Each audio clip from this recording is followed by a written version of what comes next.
Hey, what's up everybody? This is OurMusicBox 501 and today I want to show you guys my fourth and final raid build, and this one is going to be for Flak. Now this build does require a more specialized set of items, so it is going to be a little bit harder to farm for, but this build can solo the entire raid on Mayhem for pretty easily, and it is a much more safe build to use. Most of Flak's builds are completely based on doing as much damage as possible, pretty much being a glass cannon. This one is much tankier, much easier to survive.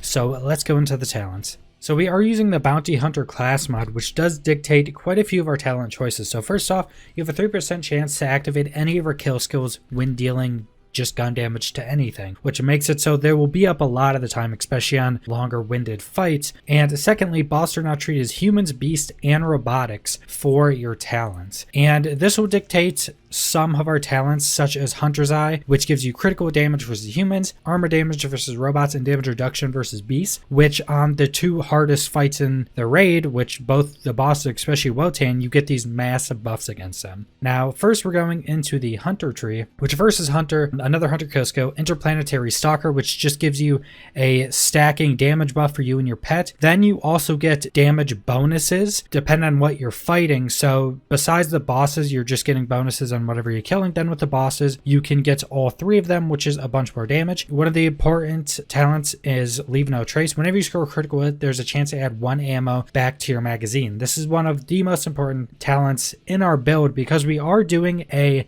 rocket launcher build that you do need to pretty much have infinite ammo with. We already went over Hunter's Eye. Head count is another super important one. Whenever you score a critical hit, there's a chance that your action skill cooldown is reduced. Now, how this build works, our action skill cooldown, when we're out of our action skill, is going to come up in a few shots, usually within like 5 to 10 seconds, and possibly shorter than that. So this is incredibly important as well. You want to go full into that. Two Fang, you have a 25% chance to fire an extra projectile. This is very strong with the weapons we're using, which are lumps. Then 3 in the most dangerous game. There's another kill skill that gives us just a bunch of buffs. Gun damage, critical damage, handling, pet damage, and it lasts 120 seconds. Now this will proc pretty much instantly in fights or pretty early on, and then since it lasts so long, you're gonna have this up basically 100% of the time you're in combat.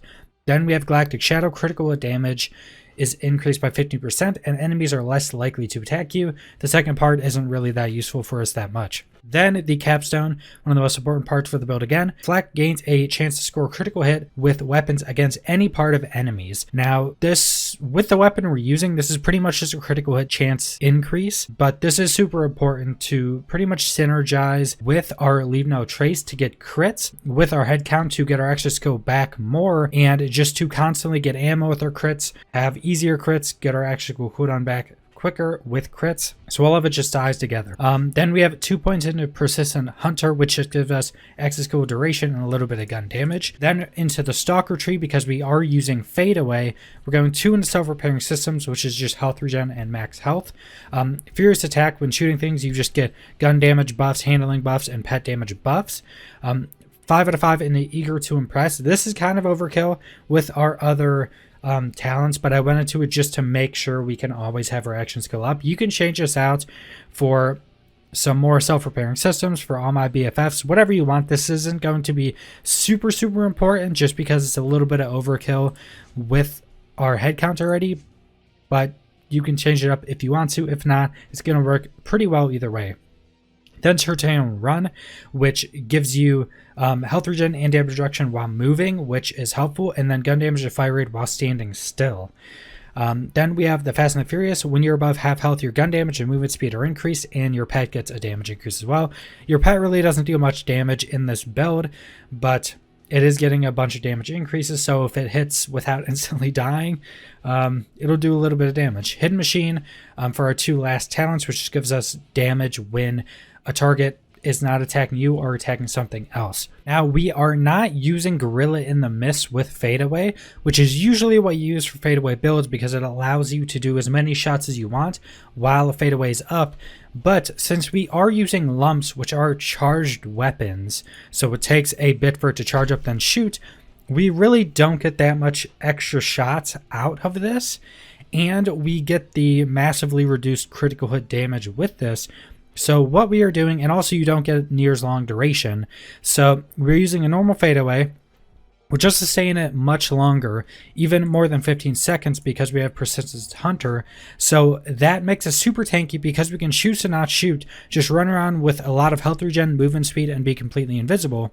And the talents we're using are the augments for fadeaway are until you are dead, the health regeneration and movement speed of fadeaway persists for a short time after the skill is ended, and that's 10 seconds, which is very nice. A lot of health regen, a lot of movement speed. Then unblinking eye, successful hits on the same target increase your critical damage per hit.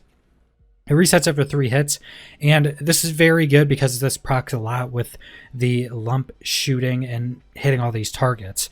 Now, pretty much how this, also our pet, we're using the Spider and Scorcher. Health regen is nice, but mainly for the elemental damage. So that's all of our talents. So now into the items. So how this build basically works is, if you've never seen a lump shot before, basically when you shoot the lump, it shoots out these big balls that when near any enemy within a certain radius, they will create lines to all the enemies in this certain radius, which constantly deal damage very quick, like it super fast ticks of damage on everything. Now, all of these ticks of damage can crit normally, and we have an increased chance to crit because of Mega Vor, which also will be proccing Leave No Trace and Head Count. And as you see in the footage, you're just getting tons of ammo back. You're getting, if you're not in fadeaway, you're getting fadeaway extremely quickly. Sometimes you can get an entire fadeaway refresh with one shot of these lumps if you're hitting enough targets, which makes you just constantly get ammo back. You almost never have to reload unless there's like one target left and you don't get a proc of Leave No Trace. But for the most part, since the raid has so many enemies, you're constantly getting ammo back. You're constantly getting your fadeaway back when you need it, and doing tons and tons of damage because the lump is just a super strong rocket launcher overall. Now, with fadeaway, we could shoot 3 of these shots, which all do really good damage. And since we're using this slow firing weapon that has really good damage, we could stay in fadeaway as long as we want. After we shoot the 3 shots, we're doing so many crits because of how fast the lumps lines that connect to all the targets are actually hitting. We're then having head count give us our fadeaway back super quickly. So we're always just having this basically rotation of going in fadeaway, shooting our 3 shots for a ton of extra damage for guaranteed crits, coming out of fadeaway, shooting these lump shots that are just doing tons of small damage very quickly, getting tons of crits for you, which put you back into refreshing your fadeaway, which will put you back into your fadeaway, and just doing that rotation constantly, which gives us tons of survivability, tons of damage, and pretty much infinite ammo with our Leave No Trace. So that's basically how the build overall functions, and you'll see it in the video. It's a little bit easier just to see how it works instead of explaining it. And also a few other things. I am using a Brainstormer as well, and you'll see sometimes in the footage where, say I shoot a shot, a bunch of stuff is dead, maybe my lump only hits one thing, so I don't get any ammo back. What you can do is you can actually wait for enemies to build up again. You can switch to your Brainstormer, and if you don't know what this does, it creates chain lightnings between all the targets around, and those chain lightnings can usually crit, and they'll crit more because of Megavore, and it stays for a few seconds. So you'll shoot, create the chain lightning, switch back to your lumps, and then that will regen you with some ammo in your magazine for your lumps, letting you not have to reload and do some extra damage with Brainstormer. So I use that. If I'm on a single target for either of the boss fights, you'll see me switch to this sometimes.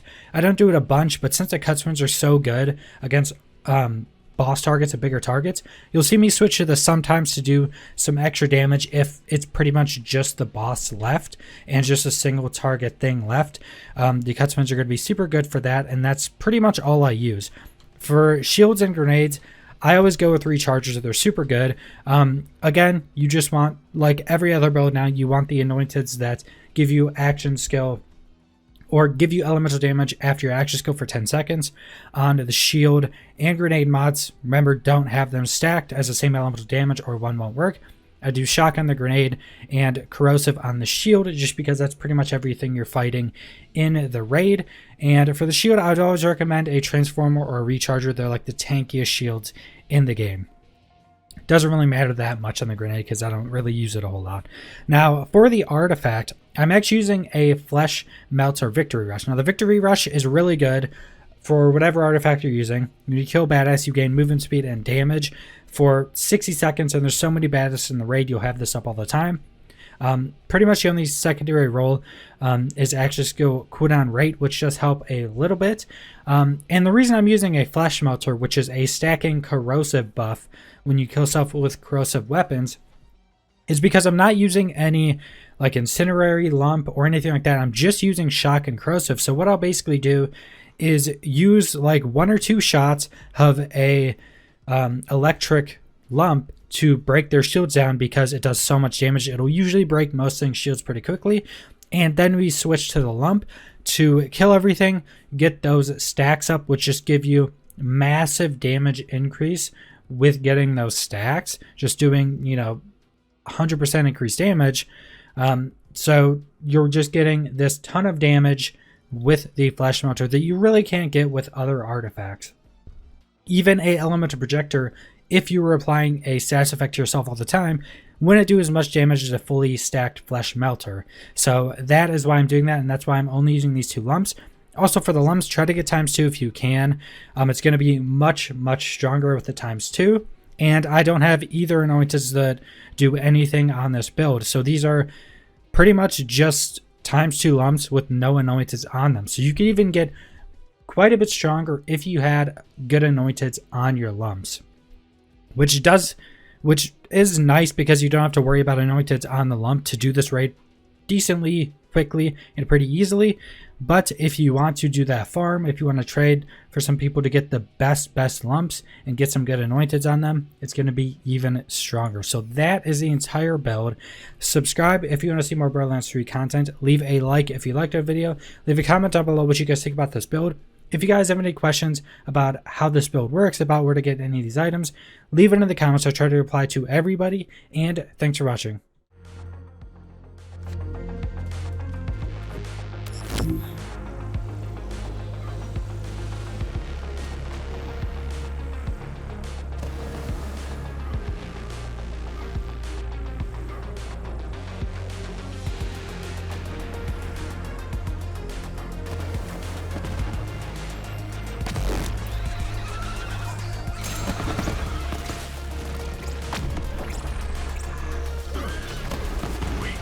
All of you are weak!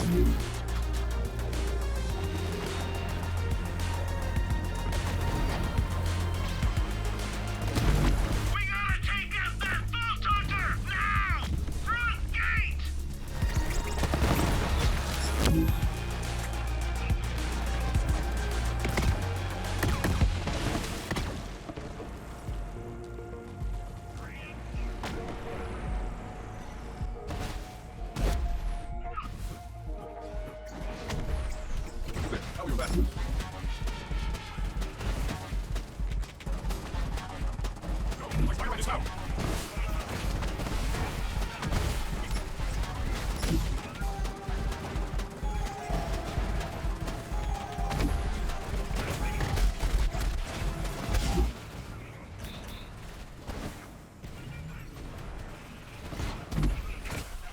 Remember.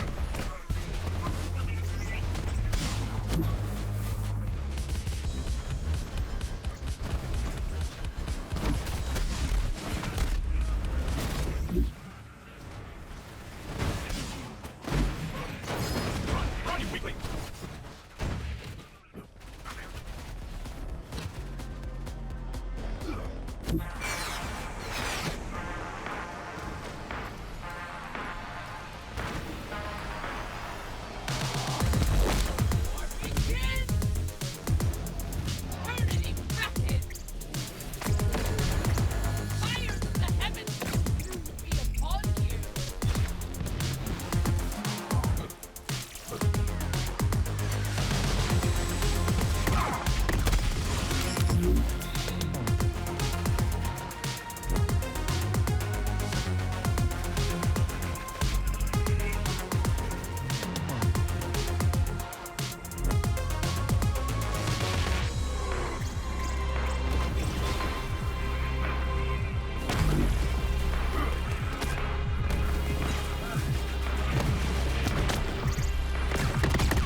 when the death song begins to sing. Those were false mix, but we're off to something bigger. Keep going. Hold on, Beast. Shut up.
Takedown for thee.